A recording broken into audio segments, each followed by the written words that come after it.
if you look at who buys the most oil and gas from Iran, it's China and India. اللہ نے ہم کو غزوہ ہند کے لیے بنایا ہے, جاپان کی طرح ایک اکنامک پاور بننے کے لیے نہیں بنایا.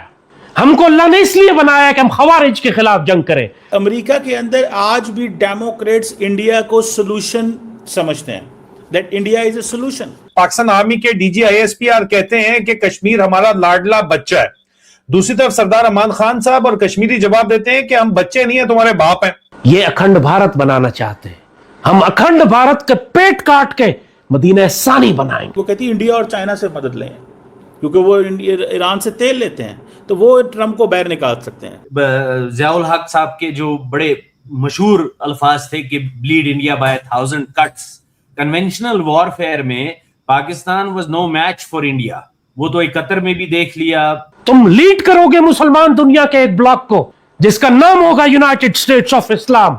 پوری دنیا کی فوجیں تمہارے پاس مدد لینے آئیں گی. مودی صاحب کے نعرے ایران کی پارلیمنٹ میں لگیں گے, جو جنگ سے 2 دن پہلے نیتنیاہو سے جفیاں ڈال رہے تھے تل اویو کے اندر. پاکستان نہ بنتا تو اچھا تھا, ہندوؤں کے ساتھ رہتے تو ٹھیک تھے, ہندوستان میں زیادہ مسلمان ہوتے. اب آصف منیر کا جو گھر ہے, اس کے گھر کی کمپاؤنڈ کے اندر انڈر گراؤنڈ لیونگ فیسلٹی بنائی جا رہی ہے, جہاں پہ کہ اگر کوئی وار لائک سچویشن ہوئی تو وہ اس کے نیچے اس کی فیملی رہ سکتی ہے انڈر گراؤنڈ. یہ جو لوگ بکواس کرتے ہیں کہ پاکستان ہر وقت نازک صورتحال سے گزرتا رہتا ہے, ہر وقت حالت جنگ میں رہتا ہے, ہم قیامت تک حالت جنگ میں رہیں گے. پاکستان کو اللہ نے بنایا اسی لیے, ہمیں اللہ نے تلوار اسی لیے دی ہے. ہم معاشی طاقت نہیں ہے لیکن ایٹمی طاقت ہے.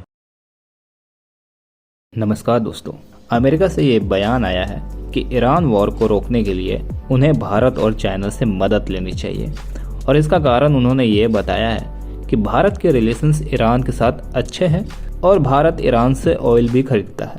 دوستو ظاہر سی بات ہے, امریکہ بھارت سے ریلیشن سدھارنا چاہتا ہے, کیونکہ پچھلے 1 سال سے ٹرمپ نے جو گند پھیلایا ہے وہ اب امریکہ کو نقصان پہنچا رہا ہے. اس لیے اب پاکستانیوں کی سانسیں رکنے لگی ہے, کیونکہ پہلے امریکہ نے کشمیر کو لے کر بھارت کے پکش میں بیان دے دیا, اور اب ایران وار روکنے کے لیے بھارت کا نام لیا جا رہا ہے. ویسے ہی اس وقت عاصم منیر ابھی ایران میں موجود ہے, لیکن امریکنز کو سمجھ آ گیا ہے کہ یہ فیلڈ مارشل کوئی وار نہیں رکوا سکتا. اس کی پاور اور اس کی اوقات بس اتنی ہے کہ یہ پاکستانیوں کو ہی مار سکتا ہے اور اپنے لوگوں سے ہی جنگ جیت سکتا ہے. اسی ٹاپک پر چلیے آگے اس ویڈیو کو دیکھتے ہیں. چینل کو سبسکرائب اور ویڈیو کو لائک کرنا نہ بھولیں. آپ نے جب یہ کہا کہ یہاں پر انہوں نے لوگ بھیجے ایک فریڈم سٹرگل کے نام پہ, تو وہ نام نہاد ہی فریڈم سٹرگل تھا نا. دیکھیں, جیسے کہ آپ کو پتا ہے, عاشق بھائی بھی جانتے ہیں, کشمیر جو ہے وہ کبھی بھی پوری تاریخ میں کشمیر, یا صرف ویلی کی میں بات نہیں کر رہا ہوں, میں پورے جموں کشمیر کی بات کر رہا ہوں, لداخ کی بات کر رہا ہوں, کبھی بھی تاریخ میں کشمیر کبھی بھی مذہبی نظریے کو کشمیر نے کبھی بھی نہیں مانا. یہاں تک کہ 47 میں بھی شیخ صاحب نے مذہبی نظریے کو ٹھکرایا تھا, کشمیریوں نے ٹھکرایا تھا. کشمیر میں مختلف لوگ بودھ, سکھ, ہندو, مسلمان رہتے ہیں. تو جو آپ بات کر رہے ہیں کہ یہاں پر بھیجا تھا کشمیر کی آزادی کے نام نہاد آزادی کے لیے, ایسی بات نہیں ہے. یہاں پر تو انہوں نے پین اسلامک فورسز, لشکر, جیش, حزب المجاہدین, حرکت المجاہدین, حرکت الانصار, پتہ نہیں کن کن مطلب کن کن قاتلوں کو یہاں پر بھیجا تھا, جنہوں نے یہاں پر کشمیر میں جو کشمیر کی ایک بڑی اہم سوشل فیبرک تھی جس کو ہم کشمیریت کہتے ہیں, اس کو تبدیل کرنے کے لیے یہاں پر بھیجا گیا تھا. ہندو, سکھ, بودھوں کو مارا گیا تھا, اور وہ مسلمان جو وہابی انٹرپریٹیشن لشکر اور جیش کی نہیں مانتے تھے, یہ تو قتل و غارت کے لیے یہاں پر یہ لوگ بھیجے گئے تھے. ان کا کشمیر, یہ پاکستان کی جو ٹو پرونگ اسٹریٹجی تھی, ضیاء الحق صاحب کے جو بڑے مشہور الفاظ تھے کہ bleed India by 1000 cuts, conventional warfare میں Pakistan was no match for India. وہ تو 71 میں بھی دیکھ لیا, 99 میں بھی دیکھ. تو یہ ایک پالیسی کے تحت یہاں پر بھیجے گئے تھے تخریب کاری کے لیے, مار دھاڑ کے لیے. اب ریالٹیز آف پالیٹکس ہے کہ ہندوستان یہ کہتا ہے اور مانتا ہے کہ سارے کا سارا کشمیر اس کا حصہ ہے, لیکن Hindustan does not use terrorism as a state policy. تو ہندوستان مطلب بندوق پی او کے لوگوں کے ہاتھ میں اگر تھما دیتا ہے تو وہ ان کے وہ پھر ہندوستان ان کی جو آبجیکٹیوز ہیں پھر ہندوستان ان کے خلاف کام کر ہندوستان دیکھیں ہندوستان پوائنٹ ٹیکن سر آج کی گورنمنٹ مختلف گورنمنٹس آئی ہیں لیکن سول ڈس اوبیڈینس جو آج پی او کے میں چل رہا ہے یہی ایک تاریخ ہے جو آگے چل سکتی ہے. ہاں البتہ یہ بات آپ کی ضرور صحیح ہے کہ میں یہ سمجھتا ہوں جس طرح عاشق صاحب نے بھی کہا کہ کشمیر کے لوگ یہاں کے لوگ اور یہاں پر وہ آوازیں اٹھی ہیں کشتواڑ میں اٹھی ہیں راجوری میں اٹھی ہیں پنچ میں یہاں کا جو علاقہ ہے وہاں پر اٹھی ہیں کہ ہمیں چاہیے اپنے کشمیری بھائی بہن جو ہے جو وہاں پر جن کو پاکستان جو ہے آئی ڈی ایف کی طرح وہاں پر اسرائیلی ڈیفنس فورسز کی طرح غازہ کو جس طرح ٹریٹ کر رہی ہے ویسے پاکستانی فورسز آج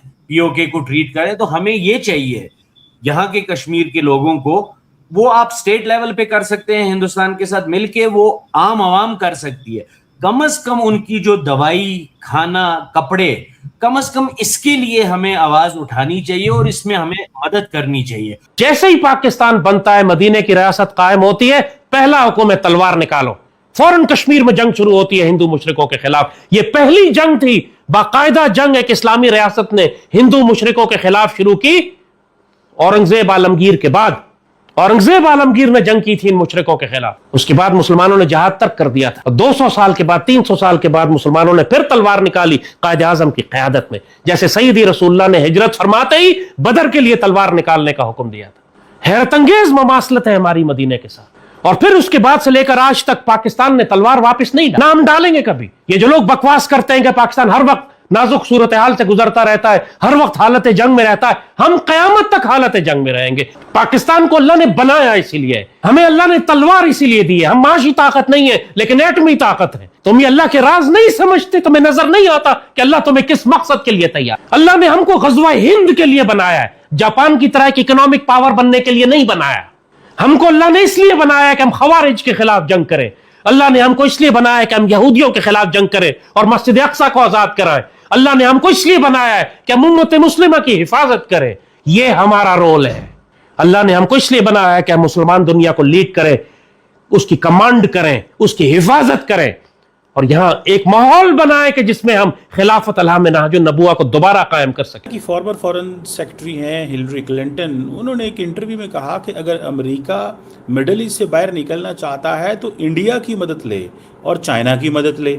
اچھا that is a very interesting question میری سینس کے اندر. اور وہ کیسے ایک انٹرسٹنگ کوشچن ہے کہ how come India help America get out of the situation. کیسے باہر نکال سکتا ہے امریکہ ان کو. ایک سوال بنتا ہے نا. فار ایگزامپل انڈیا ٹوک اے side with the Israel. So Hillary Clinton is forgetting the part of the problem is کہ یہ جو انڈیا کے اسرائیل کے ساتھ تعلقات ہیں آپ کو نہیں لگتا کہ یہ ایران کو ایک پرابلم کنڈیشن میں لے کے آئیں گے. ون سیکنڈلی دوسری بات یہ بھی ہے کہ امریکہ کے اندر آج بھی ڈیموکریٹس انڈیا کو سولوشن سمجھتے ہیں. That India is a solution.